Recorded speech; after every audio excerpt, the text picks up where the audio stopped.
Good morning, students. Hope you all are fine. Today we are going to discuss about the law of chemical combination, जो कि कल part 1 में भी हम लोगों ने इसके बारे में डिस्कस किए थे कि लॉ ऑफ केमिकल कॉम्बिनेशन जो है वो कैसे एराइज हुआ। ठीक है, पार्ट 1 में हम लोगों ने एटम के बारे में पढ़ा कि एक्चुअली एटम का हिस्ट्री क्या है। ठीक है, तो पार्ट 1 में हम लोगों ने ये जाना कि लगभग 500 BC पहले ही, ठीक है, बहुत सारे ग्रेट फिलोसोफर्स जो थे उन्होंने एटम का खोज पहले ही कर दिए थे। ठीक है, यानी वो अपने अनुभव से, कल्पना के हिसाब से ये बोले थे कि जितने भी मैटर हैं उसको हम लोग कंटिन्यूअस डिवाइड करते जाएंगे। ठीक है, तो ये पाएंगे कि एक अल्टीमेट स्टेज ऐसा आएगा जहाँ पे वो मैटर जो है वो क्या नहीं हो पाएगा, डिवाइड नहीं हो पाएगा। ठीक है, उस लास्ट स्टेज को, ठीक है, जैसे हमारे इंडियन ग्रेट फिलोसोफर्स जिनका नाम क्या था, महर्षि कनाड, उन्होंने क्या बोला, उसको क्या नाम दिया, परमाणु। ठीक है, इसका मतलब ये हुआ कि जो भी मैटर है, जो वो लोग खोज कर रहे थे कि मैटर, ये तो सबको मालूम है कि हमारे चारों तरफ जो भी चीजें हैं उसको हम लोग क्या कहते हैं, मैटर कहते हैं। ठीक है, लेकिन ये किस चीज से बना हुआ है इसके बारे में वो लोग जब एथी कर रहे थे उसी वक्त 500 BC पहले ही ये चीजें ग्रेट फिलोसोफर्स, चाहे ग्रीक के हो चाहे हमारे देश के हो, वो लोग इसके बारे में पहले ही बोल दिए थे। ठीक है, कि ये मेड ऑफ व्हाट क्या है, एटम से बने हुए हैं। ठीक है, अब उसके बाद से नियरली 18th सेंचुरी जब आया, उसके 18th सेंचुरी के तरफ जब आया तो उस वक्त क्या हुआ कि ये पाया गया कि मैटर जो है प्योर स्टेट्स में क्या होते हैं, पाए जाते हैं, जिसका फॉर्म क्या है, एलिमेंट एंड कंपाउंड। तो आप मॉलिक्यूल्स, ठीक है, तो मॉलिक्यूल्स, कंपाउंड जो भी है वो आपके क्या है, प्योर फॉर्म में। तो अब यहाँ पे ये मॉलिक्यूल और कंपाउंड जो है एक्चुअल में किस चीज से बने होते हैं, तो ये भी क्या होते हैं, एटम एटम के कंबाइन से बने होते हैं। ठीक है, तब यहाँ पे सवाल ये आया कि ये एटम एटम कैसे कंबाइन हुए होंगे। ठीक है, क्या लॉ होगा, क्या मतलब रूल होगा जिससे ये कंबाइन हुए होंगे। तो इसको डिस्क्राइब करने के लिए एक लॉ उस वक्त हुआ था जिसको एंटोनी लेबोरियस ने भी क्या किए थे, लेबोइजर ने भी बताए थे बाय 2 लॉज। ठीक है, जिसमें से एक लॉ क्या था, लॉ ऑफ कंजर्वेशन ऑफ मास। ठीक है, और एक लॉ क्या था आपका, constant proportion, law of constant proportion. ये दोनों लॉ को मिला के जो लॉ बनता है that is the law of chemical combination. यानी लॉ ऑफ केमिकल कॉम्बिनेशन के हिसाब से आप ये कह सकते हैं कि एटम एटम इस तरह से कंबाइन होते हैं। यानी ये दो लॉ क्या करता है, वेरीफाई करता है कि जो कंपाउंड एग्जिस्ट होते हैं, चाहे मॉलिक्यूल्स नेचर में एग्जिस्ट होते हैं, ठीक है, वो जिस लॉ से होते हैं, ये दोनों लॉ के थ्रू ही होते हैं। आइए दोनों कंबाइंड लॉ को हम लोग क्या कहते हैं, लॉ ऑफ केमिकल कॉम्बिनेशन। ठीक है, तो अब एक एक लॉ के बारे में पढ़ेंगे। लॉ ऑफ केमिकल कॉम्बिनेशन में फर्स्ट लॉ हम लोग का आता है लॉ ऑफ कांस्टेंट, क्या है, law of conservation of mass. First law हमारा क्या होता है, लॉ ऑफ कंजर्वेशन ऑफ मास, जिसको किसने क्या किया था, एंटोनी, ठीक है, लेबोइजर ने इन 1744 में ही क्या किए थे, ये लॉ दिए थे। अब इस लॉ के हिसाब से, ठीक है, इस लॉ, ये लॉ क्या कहता है, ठीक है, इट स्टेट दैट, ये लॉ कहता है कि मास कैन नॉट बी क्रिएटेड और डिस्ट्रॉय। मास को हम क्या नहीं कर सकते, ना तो क्रिएट कर सकते हैं और ना ही क्या कर सकते हैं, डिस्ट्रॉय कर सकते हैं इन अ केमिकल, ठीक है, reaction, in a chemical reaction. Sum mass of reactants is mass of the product. ठीक है, यानी so mass of the reactant is equal to mass of the product. यानी यही कहता है हमारा क्या, law of conservation of mass. यानी law of conservation of mass हमको यह बताता है, ठीक है, कि कोई भी हम रिएक्शन करें, एक्चुअली रिएक्शन क्या है, तो जैसे आप लोग लोअर क्लास में पढ़े होंगे चेंजेस के बारे में। चेंजेस दो तरीके के होते हैं, एक फिजिकल चेंज और केमिकल चेंज। तो जितने केमिकल चेंज है, ठीक है, उसी को हम लोग केमिकल रिएक्शन कहते हैं। उसमें एक क्या होता है, केमिकल रिएक्शन होता है। इसके बारे में आप लोग क्लास 10 में पढ़ेंगे, ठीक है। तो जब एक सब्सटेंस किसी दूसरे सब्सटेंस से रिएक्ट होता है, ठीक है, तो एक नया चीज फॉर्म होता है, जिसको आप लोगों ने केमिकल चेंज बोला था, वही केमिकल रिएक्शन है, ठीक है। नया चीज फॉर्म होता है। तब वो नया चीज फॉर्म हुआ तो किस आधार पे फॉर्म होता है, ठीक है। तो यहां पे यही कह रहा है कि जो भी नया चीज फॉर्म होता है, ठीक है, तो अगर उसका मास हम लोग देखें, तो जैसे मान लीजिए कि ए को बी से हमने रिएक्ट किया, तो क्या फॉर्म हुआ, A B suppose that form हुआ। अब ये ए का अपना प्रॉपर्टी होता है, बी का अपना प्रॉपर्टी होता है, लेकिन जब केमिकल रिएक्शन होता है, अब प्रोडक्ट फॉर्म होता है, तो ये अपना क्या करते हैं, आइडेंटिटी या इनका जो अपना ओन प्रॉपर्टी होता है, वो प्रॉपर्टी क्या हो जाता है, एंटायरली चेंज हो जाता है, जिसके कारण ये दोनों ही एक कंबाइन होकर एक नया सब्सटेंस बनाते हैं, ठीक है। प्रॉपर्टी डिफरेंट है इसलिए ना नया सब्सटेंस हुआ, ठीक है। तो ये नया सब्सटेंस, अब ये नया सब्सटेंस कितना बनेगा, तो लॉ ऑफ कंजर्वेशन ऑफ मास ये कहता है कि ना तो हम मास क्रिएट कर सकते हैं ना ही डिस्ट्रॉय कर सकते हैं। तो इसका मतलब मान लीजिए कि 2 ग्राम ये लिए और 2 ग्राम ये लिए, तो मास नाइदर बी क्रिएटेड, यानी 2 ग्राम लिए, तब यहां पे जो प्रोडक्ट बनेगा वो ऑब्वियसली कितना होना चाहिए, 4 ग्राम होना चाहिए, ठीक है। कितना होना चाहिए, 4 ग्राम होना चाहिए। क्यों, क्योंकि हम क्रिएट कर ही नहीं सकते हैं, तो हमने तो 2 मास लिए, 2 ग्राम इसका, 2 ग्राम उसका, तो प्रोडक्ट जो भी बनेगा हमारा 4 ग्राम होना चाहिए, क्योंकि क्रिएट नहीं कर सकते हैं और डिस्ट्रॉय भी नहीं कर सकते हैं। डिस्ट्रॉय मतलब उससे कम आना चाहिए, लेकिन कम नहीं आता है, ठीक है। तो इस लॉ का यही स्टेटमेंट है कि हम मास ना तो क्रिएट कर सकते हैं ना ही डिस्ट्रॉय कर सकते। इसके कारण जो भी मास होता है रिएक्टेंट का, जो भी मास होता है रिएक्टेंट, अब ये रिएक्टेंट क्या है, तो आप लोग, ठीक है, कोई भी केमिकल रिएक्शन पढ़िएगा, कोई भी केमिकल रिएक्शन पढ़िएगा, ठीक है, जैसे आप लोगों ने देखा होगा सिंपल रिएक्शन, हाइड्रोजन और ऑक्सीजन जुड़ के क्या बनता है, वाटर बनता है। या फिर आप लोगों ने क्लास 8 में पढ़ा होगा मेटल्स एंड नॉन मेटल्स में, मैग्नीशियम को आप क्या करते हैं, ट्रीट करते हैं ऑक्सीजन के साथ, तो क्या फॉर्म होता है, मैग्नीशियम ऑक्साइड। ये कॉमन है आप लोगों के लिए, ठीक है। तो ये चीज फॉर्म होता है। तो यहां पे जो ये हो गया, इसको हम लोग क्या कहते हैं, केमिकल इक्वेशन। इसको हम लोग क्या कहते हैं, केमिकल इक्वेशन। तो केमिकल इक्वेशन के लेफ्ट हैंड साइड यानी इसको ठीक है क्या कहते हैं, रिएक्टेंट। रिएक्टेंट इसलिए कहते हैं कि ये दोनों चीज क्या हो रहा है, एक दूसरे से रिएक्ट कर रहा है, तो इसको हम लोग क्या कहते हैं, रिएक्टेंट। ठीक है, रिएक्टेंट। और ये आपका क्या हो गया, प्रोड्यूस। ये दोनों रिएक्ट होके क्या हुआ, प्रोड्यूस हुआ। तो जो प्रोड्यूस हुआ उसको हम लोग क्या कहते हैं, प्रोडक्ट। तो लॉ ऑफ कंजर्वेशन ऑफ मास ये कहता है कि जो रिएक्टेंट का मास होता है, that mass is always equal to product. इसलिए क्योंकि ना तो मास को हम क्रिएट कर सकते हैं ना ही डिस्ट्रॉय। तो रिएक्टेंट में हमने जितना मास लिया उतना ही प्रोडक्ट में होगा। Clear, understand.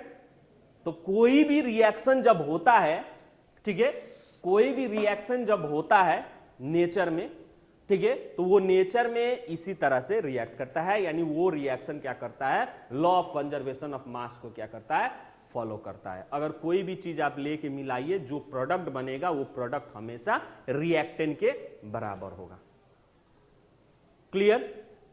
अब केमिकल इक्वेशन जो है, अब आप लोग देखेंगे, जैसे यहां पे कहेंगे कि सर यहां पे तो ऑक्सीजन 2 है, यहां पे 1 है,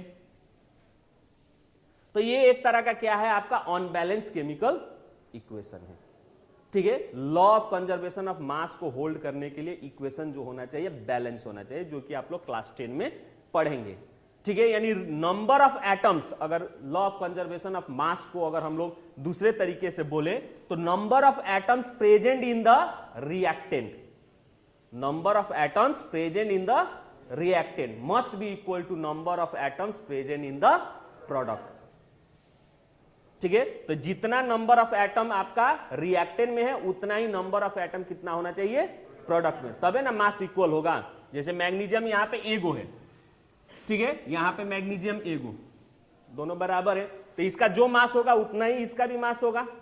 लेकिन यहां पे ऑक्सीजन 2 गो है, 2 ऑक्सीजन, लेकिन यहां पे ऑक्सीजन आपका क्या है 1 है।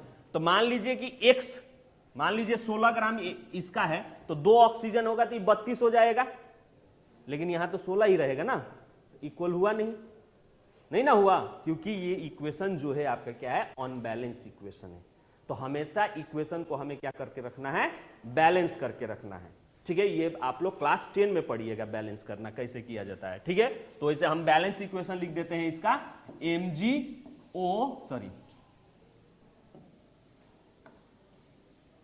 Mg प्लस O2, ठीक है, गिव्स MgO।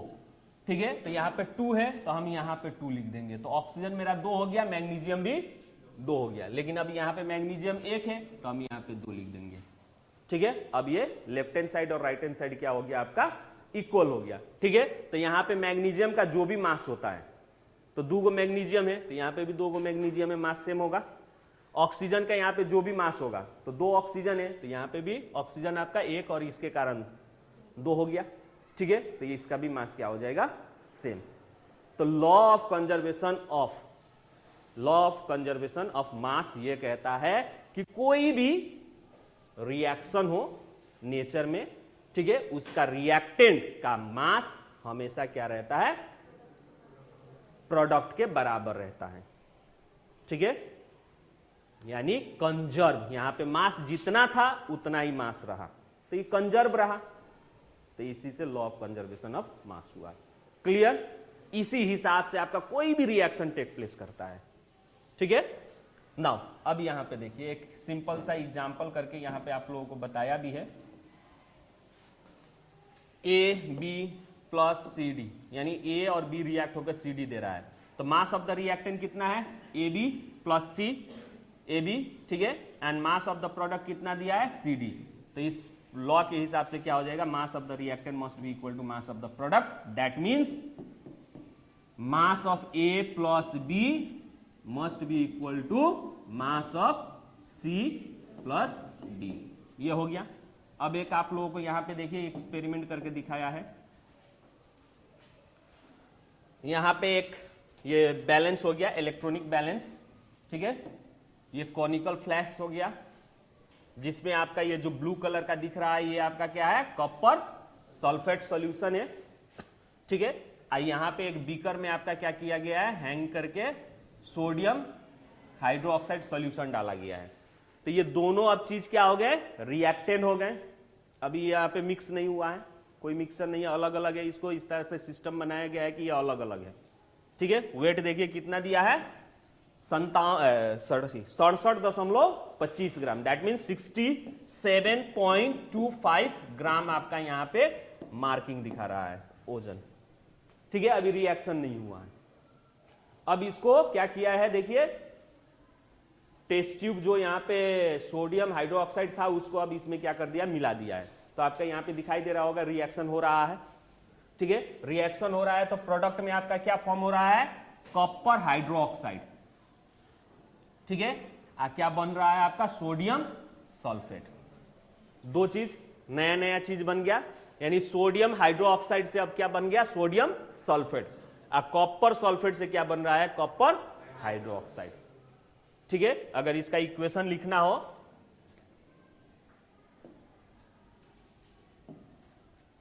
यानी कॉपर हाइड्रोक्साइड था प्लस कॉपर हाइड्रोक्साइड की कॉपर सल्फेट था, कॉपर सल्फेट।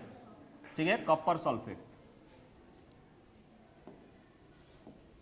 CuSO4 प्लस, ठीक है, सोडियम हाइड्रोक्साइड NaOH, ये सोडियम हाइड्रोक्साइड हो गया, ठीक है। इसको रिएक्ट करने पे क्या फॉर्म हो रहा है, सोडियम सल्फेट Na2SO4 प्लस आपका क्या है, कॉपर हाइड्रोक्साइड CuOH,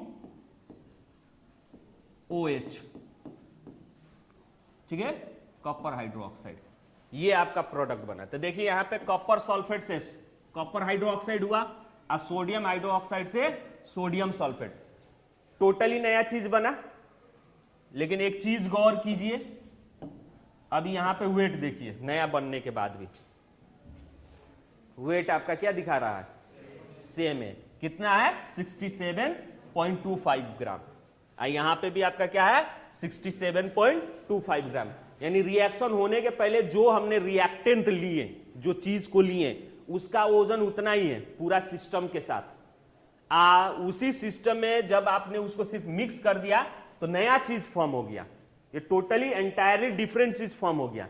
ये अलग चीज है और ये अलग न्यू कंपाउंड बना। लेकिन दोनों बनने के बाद भी, न्यू कंपाउंड बनने के बाद भी मास जो है इसका क्या है, सेम। तो law of conservation of mass क्या कहता है, mass neither be created nor be destroy. यानी नया मास तुम उत्पन्न नहीं कर सकते हो और नया ना तो उसको क्या कर सकते हो, डिस्ट्रॉय कर सकते हो। Concept clear. यानी कोई भी रिएक्शन हो, रिएक्टेंट में जो मास होगा, प्रोडक्ट चाहे कोई भी बने उतना ही होगा।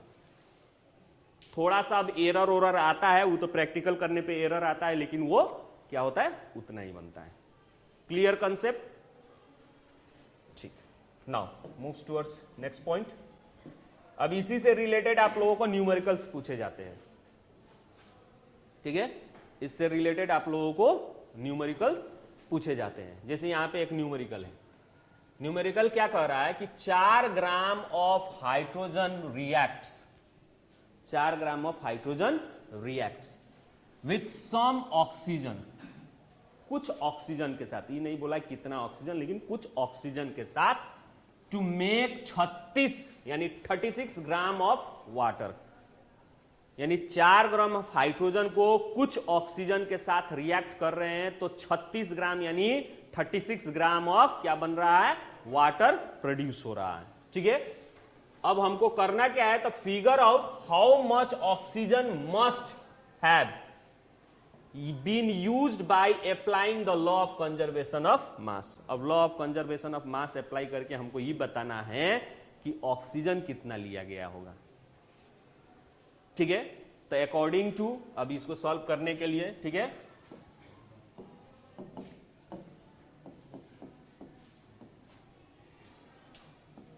अकॉर्डिंग टू क्या, law of conservation of mass, क्या कहता है, mass of reactant equal to mass of product, ठीक है। अब मास ऑफ रिएक्टेंट कितना है, तो मास ऑफ रिएक्टेंट अब हमको हाइड्रोजन बोला है प्लस ऑक्सीजन बोला है, रिएक्ट होके क्या फॉर्म हो रहा है, वाटर बोला है, ठीक है। तो हाइड्रोजन का मास हमें 4 ग्राम दिया है और ऑक्सीजन का मास निकालना है, ठीक है, और 36 ग्राम हमें क्या दिया है, वाटर दिया है। तो सिंपल सा है, ऑक्सीजन कितना होगा, so therefore x equal to हम क्या कर देंगे, 36 ग्राम माइनस 4 ग्राम, ठीक है, इक्वल टू कितना हो जाएगा आपका 32 यानी 32 ग्राम। क्लियर, समझ में आया। यानी law of conservation of mass हमको कहता है कि mass of the reactant must be equal to mass of the product होता है। तो मास ऑफ द रिएक्टेंट हम देख लेंगे। तो 4 ग्राम दिया है, ऑक्सीजन का नहीं दिया है, ये दोनों जोड़ने के बाद 36 ग्राम, क्योंकि लॉ ऑफ कंजर्वेशन यही करता है, तो ये दोनों जोड़ने के बाद 36 ग्राम होना चाहिए। तो अगर नहीं हो रहा है तो ये कितना होगा, तो हम x का वैल्यू निकालेंगे। क्लियर। नाउ सिमिलरली एक और क्वेश्चन है इसी से related.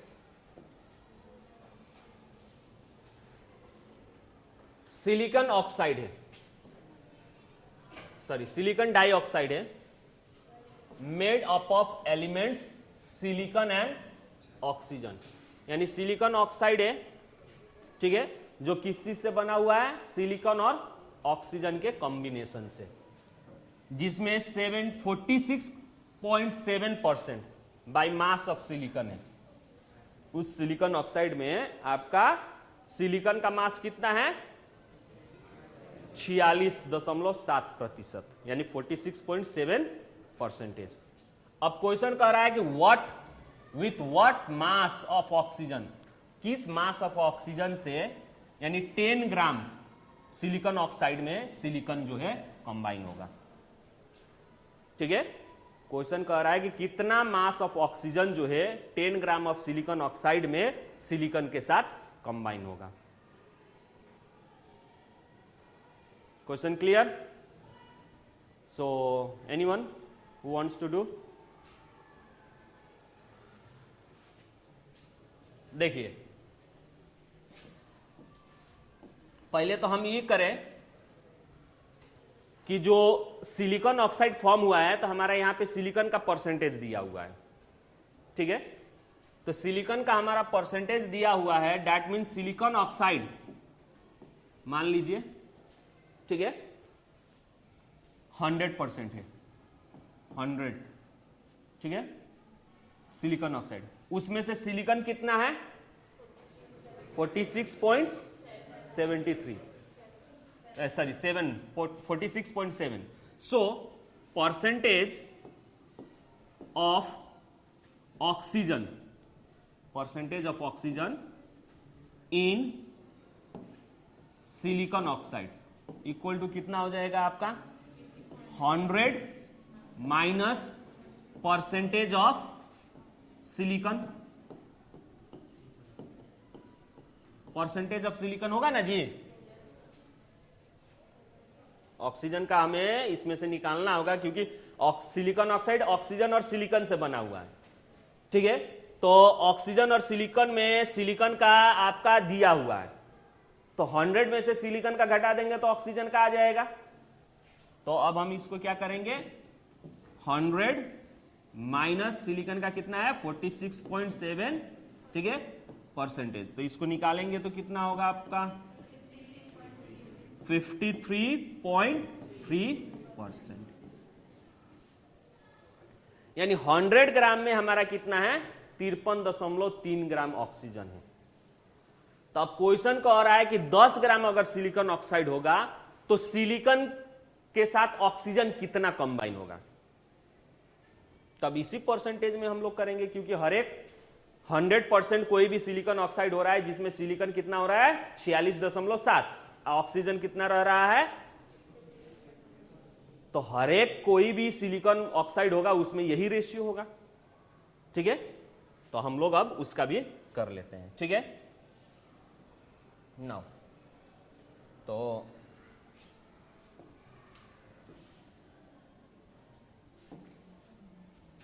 So in 10 gram of, in 10 gram of silicon oxide, ठीक है,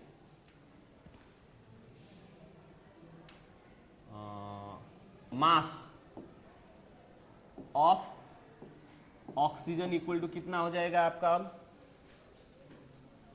10 में 53% निकाल देंगे, that mean mass of oxygen equal to 53.3% of 10 gram, क्योंकि 10 ग्राम सिलिकॉन ऑक्साइड है। तो किसी में भी हमेशा क्या होता है, सब चीज में सिलिकॉन ऑक्साइड में ऑक्सीजन का परसेंटेज कितना होगा, 53.3 होगा, और सिलिकॉन का कितना होगा, 46.7 होगा ना। तो हम 10 ग्राम में 53.3 ग्राम निकाल दें तो ऑक्सीजन का मास आ जाएगा ना जी। तो हम इसको क्या करेंगे, अब 53.3 परसेंटेज को अब हटा देंगे तो डिवाइडेड बाई 100 होगा ना, इंटू 10, ठीक है। तो 10 10 cut, 0.3 divided by 10 which is equal to कितना हो जाएगा 5.33 gram. Therefore mass of oxygen in 10 gram of silicon oxide कितना होगा 5.33 ग्राम। क्लियर, समझ गए ना जी? तो दिस इज ठीक है about the law of conservation of mass. अब दूसरा लॉ ऑफ केमिकल कॉम्बिनेशन जो है, लॉ ऑफ केमिकल कॉम्बिनेशन जो है वो कौन सा लॉ है दूसरा? तो एक है लॉ ऑफ कांस्टेंट प्रोपोर्शन, यानी लॉ ऑफ कांस्टेंट प्रोपोर्शन और लॉ ऑफ कंजर्वेशन ऑफ मास, ये दो चीज से हमारा क्या बनता है? लॉ ऑफ केमिकल कॉम्बिनेशन बनता है। ठीक है, तो अब हम लोग इसके बारे में पढ़े। तो इन 1794 कौन से साइंटिस्ट थे? केमिस्ट थे। तो फ्रेंच देश के ठीक है chemist Joseph Proust formulated the law of constant proportion, यानी लॉ ऑफ कांस्टेंट प्रोपोर्शन इन्होंने दिया था। ठीक है, लॉ ऑफ केमिकल कॉम्बिनेशन दो व्यक्ति ने दिया था, जिसमें दो लॉ हैं, एक एंटोनी लेवोसियर और एक ये Joseph प्रोस्ट।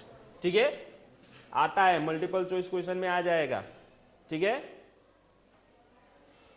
Who is the founder of law of constant proportion?